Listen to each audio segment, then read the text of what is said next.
Je suis fière d'avoir porté les couleurs de mon pays.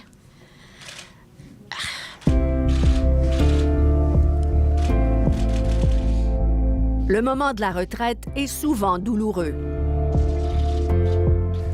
Today, I would like to announce my retirement. La cassure fait mal. La transition, encore plus. Marianne Saint-Gelais en a arraché ces derniers mois. Il y a tellement de choses qui sont difficiles. Mais le plus gros, c'est de se retrouver toute seule. Du jour au lendemain, l'ancienne patineuse de vitesse a perdu ses repères, son horaire, ses entraîneurs, ses amis. Le vide, comme chez plusieurs retraités.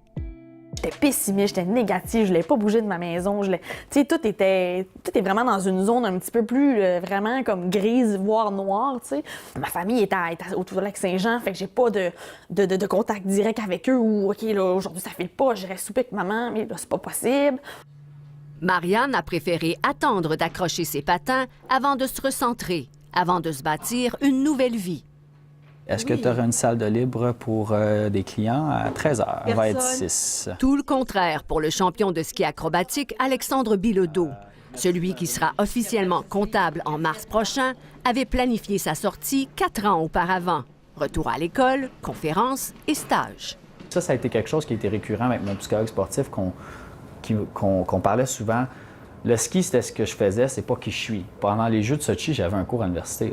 J'aimais ça avoir d'autres problèmes ailleurs. Un examen qui s'en vient que j'avais pas eu le temps trop d'étudier, puis ça a commencé à me stresser. Pour moi, ça me sortait la tête du ski. Sophie Brassard est conseillère en orientation et s'occupe du programme Plan de match à l'Institut national du sport. Ce qu'on dit aux entraîneurs, c'est si vous nous laissez gérer toute la vie de l'athlète en dehors de son sport, il va mieux performer dans son sport parce que la pression va diminuer. Il sera plus stressé. Il ne se demandera pas en arrière de sa tête si je rate cette performance-là, que va devenir ma vie. L'objectif, guider les athlètes vers leur nouvelle vie avec toute une gamme de services. La clé, selon elle, c'est de leur faire voir autre chose que le sport, comme les études. Tu es forcé à prendre des décisions pour tes études, pour tes travaux d'équipe. Tu es forcé à avoir une structure externe de ton sport, à te déplacer, à rencontrer d'autres gens.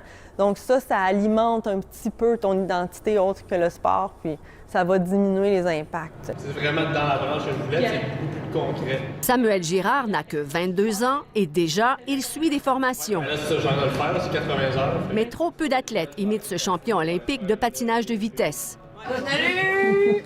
Ça va? Ça va, toi? Marianne Saint-Gelais, elle, est allée chercher les mêmes outils à la retraite. C'est là qu'elle a pu valider son intérêt pour les communications. Bon, alors, parle-moi de ta journée.